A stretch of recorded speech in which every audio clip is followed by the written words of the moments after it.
जब आप चुनाव आता है तो आप बाहर आते हैं, चुनाव आता है तो जनता के बीच में जाते हैं, प्रचार-प्रसार करते हैं।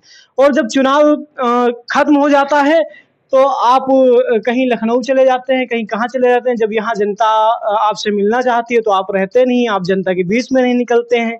ये सबसे बड़ा सवाल है, ये आज तक किसी पत्रकार ने आपसे नहीं पूछा होगा। ये पहली बार मैं आपसे पूछ रहा हूँ। देखिए, इस तरह के बहुत सारे दुष्प्रचार किए गए। जी। 12 बजे तक सोना, जी। मोबाइल का बंद रहना, जी। जनता के बीच में ना जाना। जी। मैं आपसे प्रश्न करता हूँ, जी।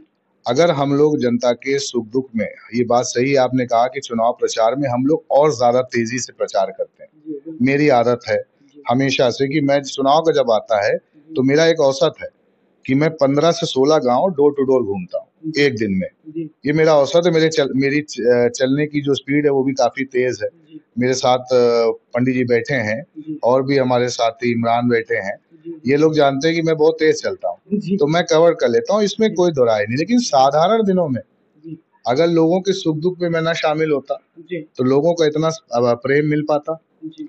अगर मैं 12 बजे तक सो रहा होता, जी। लोगों के लिए उपलब्ध ना होता। हाँ, ये बात मैं ज़रूर कहूँगा। जी। देखिए, हमको एक बैलेंस बनाना पड़ा। जी। मैं सबसे कम उम्र में विधायक हुआ था। जी। मेरा बड़ा बेटा उस समय 4 साल का था। जी। उनकी पढ़ाई की तवज्जो भी देनी थी हम लोगों को। जी। ये हमने और हमारे परिवार के लोगों का ज़िम्मेदारी थी।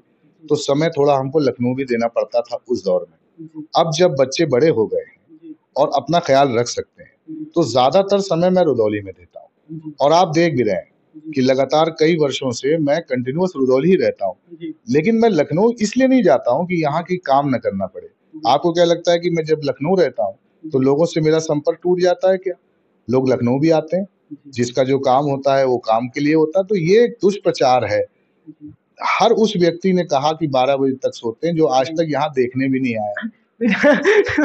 विधायक जी, आपकी पार्टी के ही कुछ नेताओं ने जो इस बार टिकट की दावेदारी कर रहे थे और कुछ लोग विपक्ष के लोग, वो कह रहे थे कि 10 साल से रुश्दी मियाँ जी विधायक थे। कितने गाँवों में गए, कितने लोगों से मिले, लेकिन जब उनका टिकट पर संशय मंडराया, जब उनके टिकट पर हाशिया आया, जब उनका टिकट कटने पर आया, तो विधायक जी जनता के बीच में जाने लगे। ये लोगों के बीच में पता नहीं ये दुष्प्रचार है या प्रचार है, क्या है? ये तो आप ही बता सकते हैं। देखिए, मैं उनको धन्यवाद देता हूँ जो मेरे बारे में इतना फ़िक्रमंद रहते हैं जी। और अपनी परेशानियाँ अपने घर से ज़्यादा उनको मेरी चिंता रहती है। जी। और कहीं न कहीं मैं चर्चा में रहता हूँ। जी, तो बिल्कुल। मैं चर्चा में अच्छाई में रहूँ या बुराई में, चर्चा में रहता हूँ, इसके लिए मैं अपने विरोधियों को धन्यवाद देता हूँ। जी। मैं फिर आपसे सवाल पूछता हूँ, जी। समाज का कोई भी व्यक्ति जी। अगर 12 बजे तक सोएगा, जी। तो घर वाले सोने देंगे? नहीं, आप विधायक थे, आप वीआईपी हस्ती थे, तो एक पिता के लिए मैं हमेशा पुत्र था। जी, हाँ, ये बात तो एक है। माँ के लिए मैं हमेशा पुत्र था। सही है। एक बड़े भाई, मेरा बड़ा भाई भी है, भारतीय वायु सेना में है वो, जी। उनके लिए मैं छोटा भाई था। जी। बड़ी बहन के लिए भी मैं एक छोटा भाई था। जी। कोई किसी को 12 बजे तक सोने दे, ऐसा रामराज्य किसी परिवार में नहीं आया है। हाँ, जी। कि जहाँ पर 12 बजे तक आप सोने को दें किसी को। जी। हाँ, मैंने कहा ना ये दुष्प्रचार है। लेकिन जी। फिर मैं कहूँगा कि कोई चोरी बेईमानी का इल्ज़ाम नहीं है। जी। आज की राजनीति में जी। स्वच्छ छवि हो बचा पाना, राजनीति में रह कर के 10 साल विधायक रह कर के, 5 साल मंत्री रह कर के और ना कुछ रह कर के भी जी। अपनी ये दाग तो नहीं है, जी। कम से कम कि किसी की ज़मीन पे कब्ज़ा कर लिया, जी। किसी का पैसा खा गए, जी। ठीक है? ये तो इल्ज़ाम नहीं है हम लोगों के ऊपर। और मैं ये समझता हूँ कि ये चीज़ ऐसी थी कि जिसको विरोधी भी कुछ कह नहीं पाए, इसको छुपा नहीं पाए। जी। बाकी ये प्रचार ज़ाहिर-सी बात है, वो कह देंगे कि 12 बजे तक मैं सोता हूँ, तो मेरे घर तो कोई देखने नहीं आएगा जी। कि मैं सो रहा हूँ कि जाग रहा हूँ। जी। कौन देखने आएगा? एक प्रश्न और किया लोगों ने जी। कि वो गाड़ी में शीशा खोल कर के नहीं चलते। हाँ, हाँ, ये भी ये कुछ दिन चीज़ चला। बहुत ट्रेंडिंग में चला था कि जब रुश्दी मियाँ जी जब कहीं जाते हैं, तो गाड़ी के शीशा बंद करके चले जाते हैं। अगर कार्यकर्ता मिलना भी चाहते हैं, तो मिल नहीं पाते हैं। ये बहुत ट्रेंडिंग में चला था। देखिए मैं आपको बताऊँ, जी। जब मैं शुरुआत में विधायक हुआ था, जी। तो मैं उस वक़्त मेरे पास टाटा सूमो हुआ करती थी। जी। मैं खुद ड्राइव भी करता था। जी। चुनाव जब मैं लड़ रहा था उस वक़्त पहला चुनाव, जी। तब ज़्यादातर मैं अपनी गाड़ी खुद चलाता था। जी। तो मैं शीशा कभी बंद नहीं करता था। जी। विधायक होने के बाद जब सुरक्षा मिली हम लोगों को, जी। 2 बार मेरे ऊपर प्राण घातक हमला हुआ। तो जब हम लोग को सुरक्षा मिली तो ये सुरक्षा अधिकारियों का वो होता है कि वो तय करते हैं कि हम लोग कैसे चलें। शीशा मेरे जो है बंद भी हों अगर तब भी दिल शीशे की तरह साफ रहता है, ज़बान भी शीशे की तरह साफ रहती है। दिल में कोई बात ऐसी नहीं रहती। हाँ, ये ज़रूर है कि ये बातें और ये प्रचार वो लोग करते हैं, इसका अहित नहीं बता पाते। वो साबित करने में लगे हैं कि मैं जनता के बीच में नहीं रहता। और मेरी ताकत या मुझको मिलने वाला वोट ये साबित करने में लगा हुआ है कि मैं जनता के बीच में रहता हूँ। तो ये एक न खत्म होने वाली लड़ाई है। जब कुछ नहीं मिला विपक्ष के पास तो ये कहते हैं, कल को ये भी कह सकते हैं कि चश्मा लगाते हैं।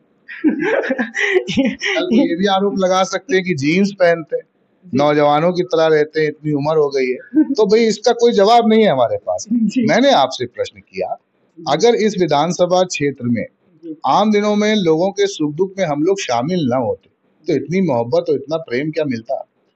बिल्कुल। तो विधायक जी, एक आखिरी सवाल ये है कि कार्यकर्ता कहते हैं कि चाहे जितनी मेहनत करो यहाँ पर, लेकिन कोई भी नेता अखिलेश जी से मिलाने वाला नहीं होता है। अगर कार्यकर्ता अखिलेश जी से मिलना चाहते हैं तो आप क्या उनको मिलाते हैं? क्या आप उनको मिलाएंगे? ये सबसे बड़ा देखिए, सभी कार्यकर्ताओं को तो नहीं मिलाया जा सकता है, लेकिन जो पार्टी के जो दिन रात मेहनत करते हैं पार्टी के लिए, जो सच्चे समाजवादी हैं, उनकी बात कर रहे हैं। देखिए, इसमें कोई दो राय नहीं है कि आदरणीय अखिलेश यादव जी देश के बड़े नेता और बहुत व्यस्त रहते हैं। लेकिन आप ये भी जानते हैं कि इस पूरे देश में कोई ऐसा नेता नहीं है जो सीधे तौर पर अपने कार्यकर्ताओं से मिलता। और मैं समझता हूँ कि आदरणीय अखिलेश यादव जी के साथ इंडिविजुअल फोटोग्राफ की जो तादाद है कार्यकर्ताओं की, वो आज तक जब से देश आजाद हुआ है तब से लेकर आज तक इतना कोई भी अपने कार्यकर्ता से सीधे नहीं मिला होगा जितना आदरणीय अखिलेश यादव जी मिलते हैं। लोगों में ख्वाहिश है, फिर मैं एक बात आपको कहूंगा, ये मेरे विरोधियों के लिए चिंता का विषय है। मैं विधायक नहीं हूँ, लेकिन तब भी किसी गांव में हम लोग बगैर बताए पहुंच जाएं और अगर उस गांव में बता करके भी कुछ राजनीतिक लोग पहुंचे तो हम लोगों के साथ लोग ज्यादा बैठ जाते हैं। ये भी खलता है लोगों को। तो ये होता है, हम लोग को भी कहीं ना कहीं आप लोगों की मोहब्बत है। नेता देखकर जनता का मूड खराब होता है। हम लोग भी जब स्कूल कॉलेज में पढ़ा करते थे और हूटर बज के निकलता था तो हम लोगों के मन में अच्छे विचार नहीं आते थे हम लोगों को भी देख के। लेकिन ये भी हमारा सौभाग्य है कि राजनीति में होने के बाद भी कहीं भी हम लोग जाते हैं प्रेम भरपूर मिलता है। वरना आज के दौर में किसी नेता से कोई मिलना ही नहीं चाहता। लोग प्रचार करने जा रहे हैं, अंदर जो लेटा हुआ है उसको मालूम है कौन आया है, उसके बाद भी घर के बाहर नहीं निकल रहा। ये माहौल में भी अगर हम लोग जा रहे हैं और पूरा पूरा गांव हम लोगों के साथ आज भी टहलता है, विधायक न रहते हुए भी टहलता है, तो कहीं ना कहीं कुछ तो अच्छा कार्य किया होगा, कहीं ना कहीं सम्मान देने का काम किया होगा लोगों को, कहीं ना कहीं उनसे पारिवारिक रिश्ते बनाए होंगे, तभी देता है। आपने जो किया, समाजवादी पार्टी के कार्यकर्ताओं को, नौजवानों को मैं आश्वस्त करता हूँ कि कोई ऐसा तरीका बनाया जाए। मैं भी ये चाहता हूँ। कई लोग मुझसे भी कहते हैं, क्योंकि मैं अपना सोशल मीडिया खुद चलाता हूँ, लोग सीधे तौर पर मेरे संपर्क में रहते हैं और आज के दौर में कोई शिकायत नहीं कर सकता कि वो संपर्क में नहीं रहते।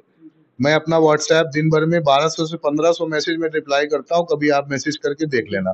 करता हूँ, मैसेज रिप्लाई आता है। हाँ, मैं अपना व्हाट्सएप भी खुद चलाता हूँ, अपना फेसबुक भी मैं खुद ही चलाता हूँ, अपना इंस्टाग्राम, अपना ट्विटर जो अब एक्स हो गया वो भी मैं खुद ही चलाता हूँ और सारे लोगों के मैं सारी बातों का जवाब देता हूँ। तो इससे ज्यादा संपर्क में नहीं हो सकता। हाँ, मैं कोई ऐसा रास्ता निकालूंगा कि जिससे जो नौजवान है कोई ऐसा व्यवस्था हो जाए कि कम से कम यहाँ के नौजवान जाकर के आदरणीय अखिलेश यादव जी से मिल सकें और उनसे बात कर सकें। हम लोग एक सिस्टम ऐसा डेवलप कर रहे हैं पार्टी में कि जहाँ पर सीधे, और आदरणीय अखिलेश यादव जी का भी मोबाइल नंबर लगभग क्षेत्र में सैकड़ों लोगों के पास है और मैं इस विधानसभा क्षेत्र के कम से कम 100 नौजवानों को जानता हूँ जो उनसे भी व्हाट्सएप पे बात करते हैं। कितने लोगों ने मैंने देखा वीडियो कॉल की फोटो डाली हुई है। तो इतनी सरलता से आसानी से मिलने वाला नेता नहीं, लेकिन अगर कोई साथी चाहेगा मिलाना तो मैं जरूर लेके आकर मिलाऊंगा।